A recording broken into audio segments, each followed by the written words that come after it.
están? Mi nombre es Arminda Labastida Núñez. Bienvenidos sean a su programa Arte y Derecho. Gracias por acompañarnos. Para quienes nos acompañan por primera vez, quiero comentarles que este es un espacio de análisis y de reflexión del derecho a través de manifestaciones artísticas y culturales.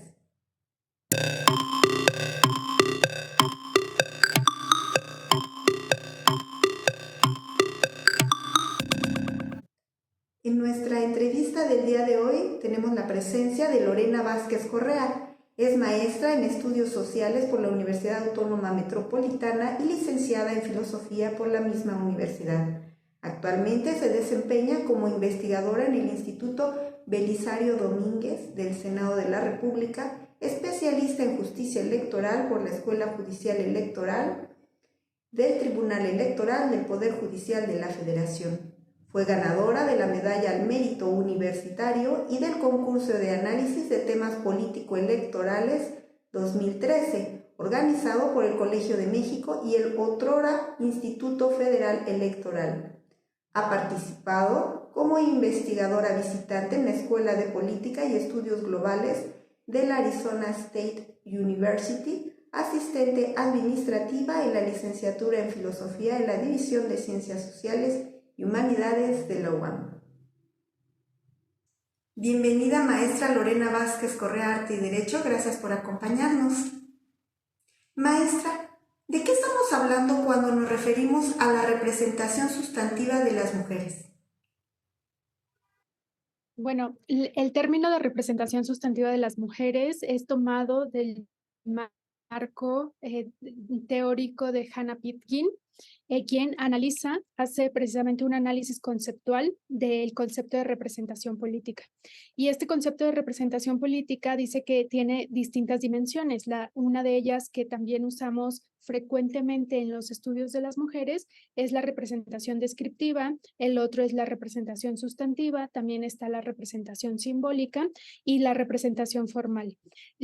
Voy a enunciar brevemente cada uno de ellos para llegar a la sustantiva, que es del que me estás preguntando específicamente, ¿no? Pero creo que nos ayuda a tener esta concepción de las dimensiones de la democracia de Hannah Pitkin.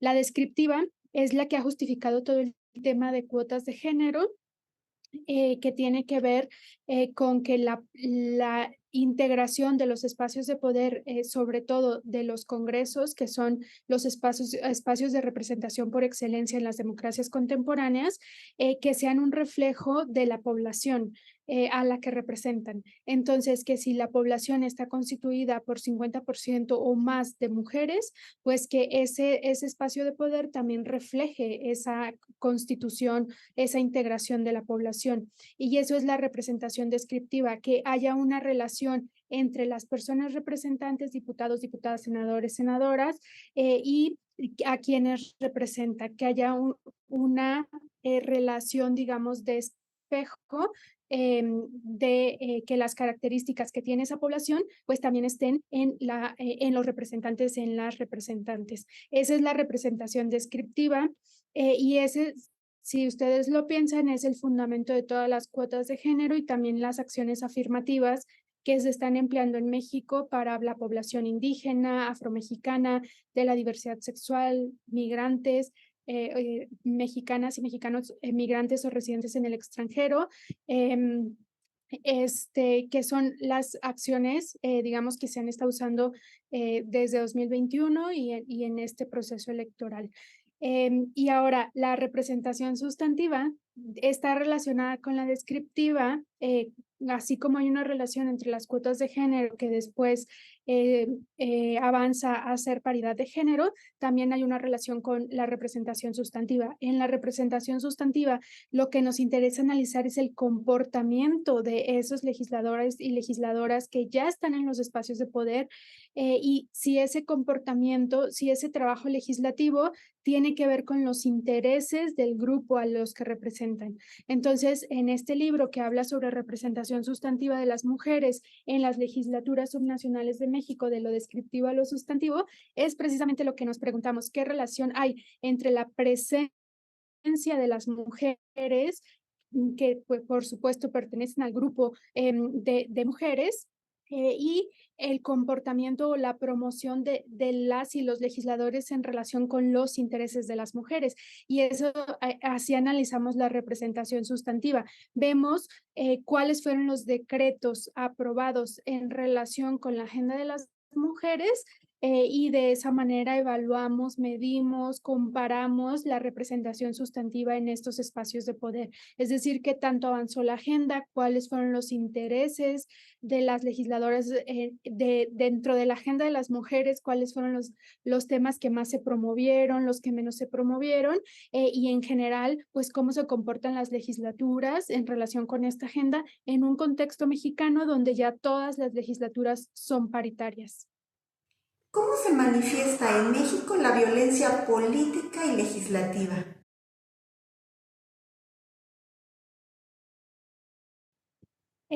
Bueno, el tema de violencia política contra las mujeres en razón de género tiene relación con el Poder Legislativo porque el Poder Legislativo fue, para empezar, el que aprobó este marco normativo.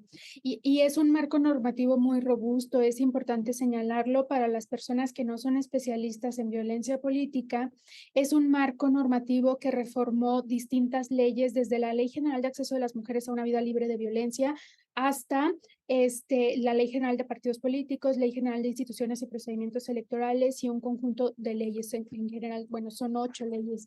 Es un marco normativo que se discutió mucho y que, a reserva de investigaciones que exploren esta hipótesis, puede afirmarse que este marco normativo no se hubiese podido aprobar sin la integración, sin tener una legislatura paritaria, una legislatura de mujeres comprometidas con la agenda de género, con la agenda de las mujeres. ¿Y por qué digo esto? Porque este marco normativo se había discutido desde legislaturas anteriores, se había aprobado en el Senado, luego se enviaba a la Cámara de Diputados y en la Cámara de Diputados hacían cambios y, en fin, esas legislaturas que todavía no eran paritarias, aunque tenían un número importante de mujeres feministas impulsando el marco normativo de violencia política, no lograron aprobar ese marco normativo. Fue hasta la legislatura paritaria, la primera legislatura que se autodenominó de la paridad de género, en 2018, que empezó a empujar este marco normativo y en 2020 se concretó, se publicó en el Diario Oficial de la Federación. Eso para empezar, me parece relevante decir que pues hubo leyes que se impulsaron como esta de la violencia política que salieron desde el Poder Legislativo y que han tenido el poder de cambiar la manera en la que las mujeres pueden acceder a los cargos. Bueno, esto sobre todo la reforma constitucional de paridad de género de 2019, pero que esos cargos a los que acceden sean en ambientes libres de violencia, que eso es lo que busca el marco normativo de violencia política contra las mujeres en razón de género. Y que los actores que están en el mundo electoral no me dejarán mentir que este marco normativo ha cambiado pues la manera de competir por los cargos, es decir, las mujeres candidatas tienen muchas más herramientas para identificar cuando están siendo víctimas de violencia política y también para poder denunciarla a quien se acercan y también las autoridades. Las autoridades tienen más herramientas respecto de qué pueden hacer, qué deben hacer cuando hay una denuncia de violencia política y cómo gestionarla, ¿no? Tanto las autoridades administrativas en el nivel local, federal, como las autoridades jurisdiccionales. Entonces, este marco normativo de violencia política respecto del Poder Legislativo, pues, digamos, es lo primero que me gustaría señalar respecto de esta relación. Hay otros aspectos también que es importante señalar. Por ejemplo, tenemos casos de violencia política dentro del Senado en ejercicio del cargo de las legisladoras que ya han sido, digamos, declarados que se acreditó que fueron violencia política, como por ejemplo el caso de Fernández Noroña, que el Tribunal Electoral acreditó, hay una sentencia de que Fernández Noroña en ejercicio del cargo, es decir, en la tribuna, violentó a una diputada panista. Entonces, eso ya se acreditó y hubo una discusión muy profunda ahí en términos constitucionales que pues es importante, digamos, tener en el radar, que tenía que ver con que la Cámara de Diputados alegaba que la única instancia que está facultada para sancionar el comportamiento de los legisladores en ejercicio del cargo, que a esto lo quieren cubrir con la expresión de libertad de expresión, con este derecho de libertad de expresión, que les permite hacer cualquier cosa, incluso lo que hizo el diputado contra la diputada y que a ojos del Tribunal Electoral constituía violencia política contra las mujeres en razón de género. Entonces hubo una disputa en términos constitucionales de quién es la autoridad facultada para sancionar a legisladores en ejercicio del cargo, ¿no? Entonces, pues eso, finalmente Fernández Noroña tuvo que pedir una disculpa pública a la diputada con tal de que no se le penalizara estando en el Registro Nacional de Personas Sancionadas por el delito de violencia política y que eso le impidiera acceder a un cargo de elección popular. Entonces, finalmente lo hizo, pero hubo una discusión interna donde incluso la Cámara de Diputados se negaba a que el diputado Fernández Noroña fuera sancionado por una autoridad como el Tribunal Electoral del Poder Judicial de la Federación, que además, digamos, es instancia en materia electoral, no en materia constitucional de ejercicio del cargo del Poder Legislativo, ¿no? Entonces hubo una disputa ahí que finalmente, por supuesto, ganó el Tribunal Electoral porque se había acreditado el delito de violencia política, pero decir, ahí está esa discusión ahí respecto de la violencia política. También ha habido violencia, se ha registrado violencia, por ejemplo, con el tema de las diputadas trans, que pues en muchas ocasiones pues también han sido víctimas de señalamientos por su orientación sexual y bueno, también eso constituye, si bien no está tipificado como violencia política contra las mujeres en razón de género, de todos modos, la pregunta era más general de violencia política, ¿no? Entonces, pues señalar también que las diputadas trans en ejercicio de sus funciones han sido en ocasiones violentadas políticamente y también es parte de la violencia que se ha visto en el Poder Legislativo. ¿Juegan un rol importante las políticas en materia de TICs en el estudio y análisis de los procesos políticos? Bueno, juegan un rol muy importante, sobre todo, por ejemplo, en varias dimensiones. Una es la dimensión de las redes sociales, como gran parte de la comunicación legislativa también ha tenido que adaptarse y ha tenido que evolucionar hacia esas nuevas tendencias en la manera de comunicar. Por ejemplo, desde el Poder Legislativo podemos ver cómo institucionalmente pues se están abriendo espacios en redes como TikTok, en Instagram, en Twitter, por ejemplo, que Twitter en México en asuntos políticos, bueno, en otras partes del mundo también, en asuntos políticos, pues es una fuente de información relevante, dado que los actores políticos escriben directamente sin intermediarios, ¿no? A través de sus cuentas como Twitter o como Instagram. Entonces, en tanto que los actores políticos directamente están comunicando por sus redes sociales, entonces estas redes sociales se han vuelto relevantes precisamente como fuentes, ¿no? Como fuentes de información. Vemos, por ejemplo, que ya institucionalmente el Poder Legislativo ha evolucionado hacia maneras de comunicar, por ejemplo, a través de infografías, a través de cápsulas de 1 minuto, a través de video, a través de un lenguaje muchísimo más accesible que no es necesariamente el que se hacía a través de los medios tradicionales como el periódico, la televisión, la radio, por ejemplo. Entonces, han jugado un rol muy importante en tanto que la evolución del poder legislativo también tiene, se observa a través de la evolución en la comunicación que están teniendo. Otro ejemplo es que algunos periodistas que señalan la fuente ya no necesitan ni siquiera, digamos, hacerlo a través del periódico al que representan, sino a través de sus redes sociales. Por ejemplo, hay periodistas del Poder Legislativo, del Senado de la República, que están tuiteando en tiempo real cosas que están viendo, que están observando en el Poder Legislativo y ya no necesariamente a través del periódico al que representan, ¿no? Esto significa que pues se eliminan esos intermediarios, la comunicación es mucho más directa, mucho más inmediata, mucho más concreta por las características de estos espacios de comunicación, unos a través de videos cortos, otros a través de escritos pequeños. 250 caracteres, dependiendo, pero o a través de Space que se organizan de un momento para otro para reunirse varias personas y estar hablando respecto de un tema.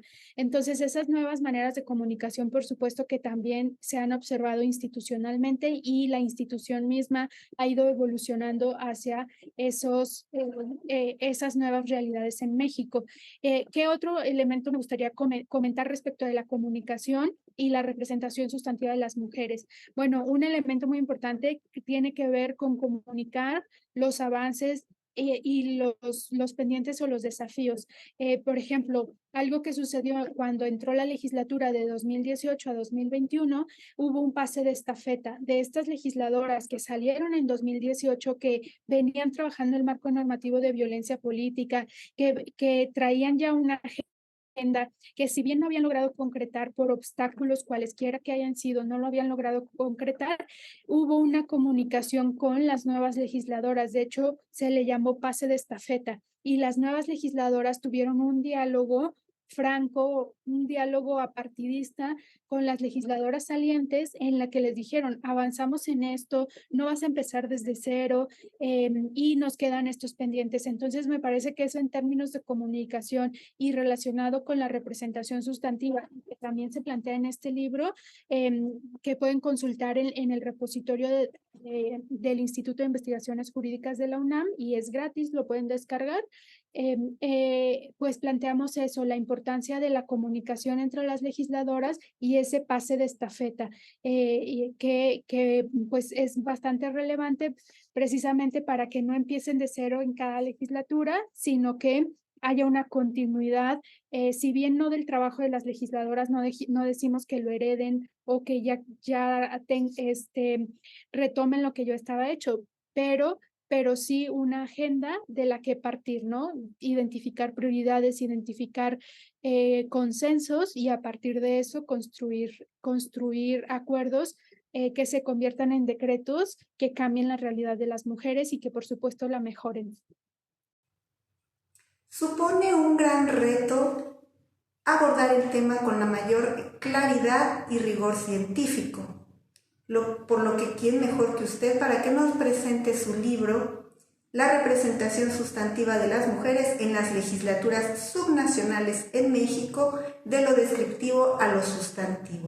Sí, mira, el rigor tiene que ver sobre todo con la recopilación de información, que en el caso de las legislaturas locales, que tenemos 32 congresos locales, legislaturas de 2 años o de 3. Bueno, recordemos que hubo algunas legislaturas de 2 años cuando se tenía que homologar los procesos electorales. Entonces, un primer desafío en términos de recopilación, en términos de investigación científica, tiene que ver con la recopilación, porque también todos los micrositios de los congresos locales, lo que tiene que ver con los decretos aprobados, pues todos varían, algunos son más accesibles para descargar la totalidad de los decretos de las legislaturas, otros es mucho más complicado. Bueno, pero digamos, ese es el primer desafío: recopilar una información tan sustancial, tan básica de cualquier legislatura, que son los decretos que aprueba esa legislatura. Ya no te digo los dictámenes, no te digo las iniciativas, sino los resultados, el producto por excelencia de las legislaturas, que es los decretos aprobados, ¿no? Entonces, bueno, una vez que ya tienes esta información de los decretos aprobados, pues ahora el desafío en términos, digamos, cuantitativos, es analizar toda esta información para las 32 legislaturas. En este libro lo que hice fue un análisis de componentes principales, que ese análisis me permitió no solamente identificar o ubicar a las entidades federativas en un mapa, como en un cuadro cartesiano, de dónde estaban cada entidad federativa respecto de las variables más importantes para la representación sustantiva, que no era solamente la aprobación de decretos, sino también el número de mujeres que presidían las comisiones ordinarias, que presidían las mesas directivas, los grupos parlamentarios, el número de mujeres que había en esas legislaturas, que eso ya era genera, pues digamos, un punto de vista, una representación mucho más integral, ya no solamente la aprobación de decretos. Y entonces, con un análisis de componentes principales en términos cuantitativos, ubicamos en un plano cartesiano todas las entidades federativas, cuáles tenían más y cuáles tenían menos, y eso nos permitió identificar los casos de éxito. Lo que me parece muy relevante, que es un aporte de este libro, es que no solamente nos quedamos con la parte cuantitativa. Un elemento que es importante señalar es que para conocer qué está pasando con la agenda de las mujeres y la representación sustantiva, hay que preguntarle a las legisladoras, porque son ellas las que están en las negociaciones, las que están interactuando con esos legisladores, con esa legislatura, que ellas son las que saben cuáles son los obstáculos. No solamente es una cosa de números, no solamente es de contar, de medir, sino también hay que preguntarles qué están viviendo, qué están pasando. Y entonces, en el capítulo 4 se hace un análisis cualitativo. Se entrevistaron a varias diputadas de Oaxaca para preguntarles, pues, cómo ocurre la representación una vez que están ellas en las legislaturas, ¿no? Entonces se hace un mecanismo causal basado en la teoría, donde se observa que la colaboración legislativa es el elemento que nos permite dar ese paso de la presencia de las mujeres a la representación de los intereses de las mujeres, es decir, la colaboración legislativa. Y eso ocurre pues cuando las legisladoras tienen ese impulso por colaborar entre ellas más allá de los grupos parlamentarios. Y por supuesto, en las legislaturas donde no hay esa colaboración entre las legisladoras, pues aunque haya legislaturas paritarias, no va a haber esa representación sustantiva de las mujeres, porque no basta con estar presentes ahí, hay que querer colaborar, hay que comprometerse con esa representación sustantiva de los intereses de las mujeres, y para hacer ese compromiso ni siquiera basta con presentar iniciativas individualmente, hay que desplegar un conjunto de habilidades políticas, de negociación, de cabildeo, de comunicación con otras legisladoras, con el propio grupo parlamentario, con mujeres y hombres, de esa manera pues se logra la representación sustantiva de las mujeres, es decir, la colaboración es el mecanismo causal que hace que la presencia de las mujeres sí se traduzca en representación sustantiva de las mujeres, pero si no hay esa colaboración, pues aunque haya presencia de mujeres, no va a haber representación sustantiva de sus intereses.